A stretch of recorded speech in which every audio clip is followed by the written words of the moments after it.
point rose, qu'est-ce que c'est? Le point rose, c'est ce qui rend le bleu, plus beau, plus profond. Le Point Rose est une association qui accompagne les familles des enfants en soins palliatifs. Nathalie Paoli, sa cofondatrice, est avec nous.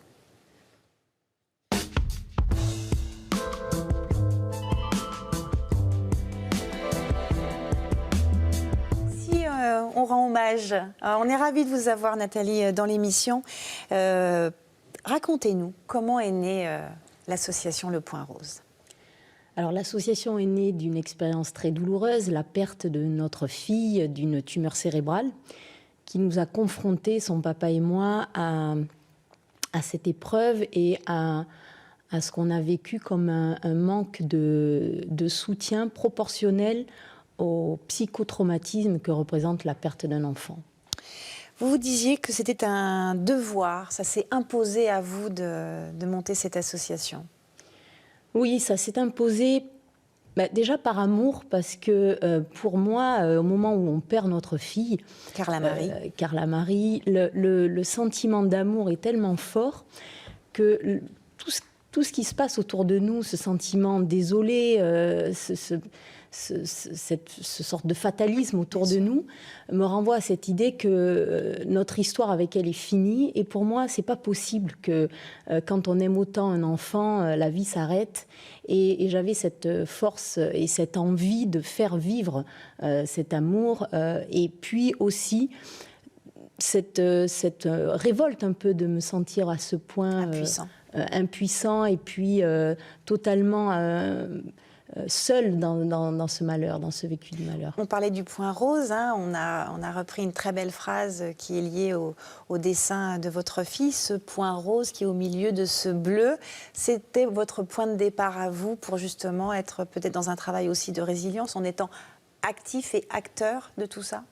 Oui, je pense que quand on perd son enfant, on vit une épreuve tellement contre nature que le plus terrible à vivre, c'est ce désespoir, c'est se dire mais comment je vais pouvoir continuer à vivre quand il n'y a plus de sens, quand il n'y a plus d'espoir. C'est comment on incarne encore un espoir possible auprès des familles. Et ce point rose, pour moi, c'est un point d'ancrage dans le bleu parfait de la vie qu'on avait imaginé. Et puis c'est un peu une tache qui vient perturber ce bleu, mais qui doit pouvoir le faire ressortir. Et c'est ça le message de l'association. Deux axes très importants dans l'association, l'accompagnement à la fin de vie et aussi l'après. Oui. Alors l'accompagnement pour moi de la fin de vie des enfants, quand il s'agit d'une maladie bien sûr, conditionne totalement une partie des ressources des familles après. Quand on suit des familles, on s'aperçoit que beaucoup de syndromes post-traumatiques qui les touchent sont liés à un vécu hospitalier. Pas parce que l'enfant n'a pas été soigné, mais parce que c'est une maladresse, c'est quelque chose qu'on a pu leur dire au pire moment de leur vie, qui vont tourner en boucle et qui va les obséder. Et pour moi, réfléchir aux conditions d'accompagnement de cette fin de vie, c'est réfléchir aux conditions de ressources et de résilience après.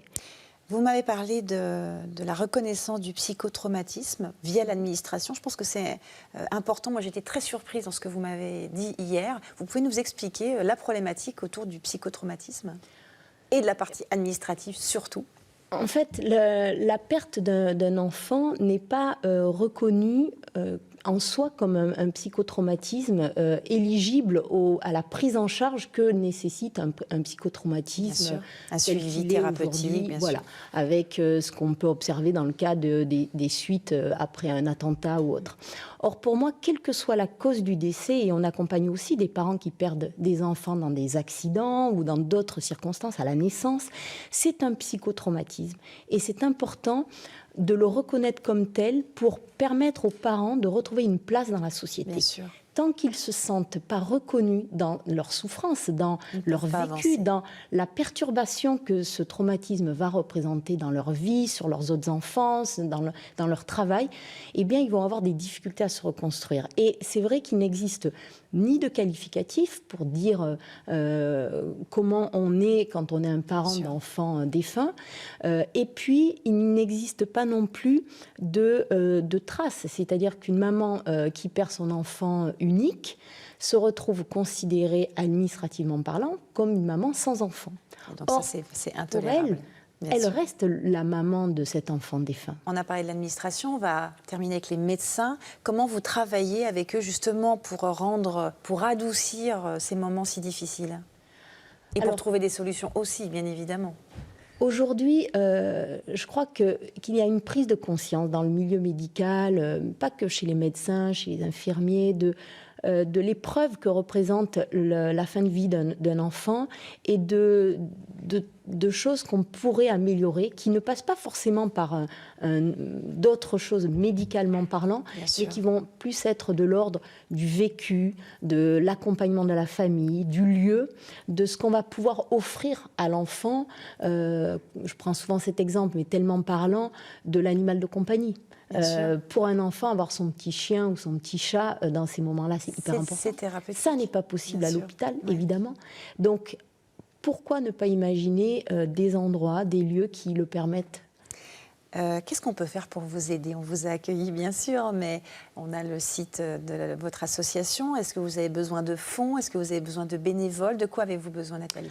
Alors, on a bien sûr besoin de fonds parce qu'on aide une cinquantaine de familles aujourd'hui partout en France grâce à un numéro vert qui nous permet de les joindre et qui, du coup, nécessite des prises en charge de différents types. Et on a besoin de fonds aussi pour donner vie au gros projet de l'association qui est celui d'ouvrir une maison du Point Rose qui sera un lieu de ressourcement et de résilience pour accueillir les familles après la perte d'un enfant et leur apporter toutes les ressources possibles pour les aider sur cette voie.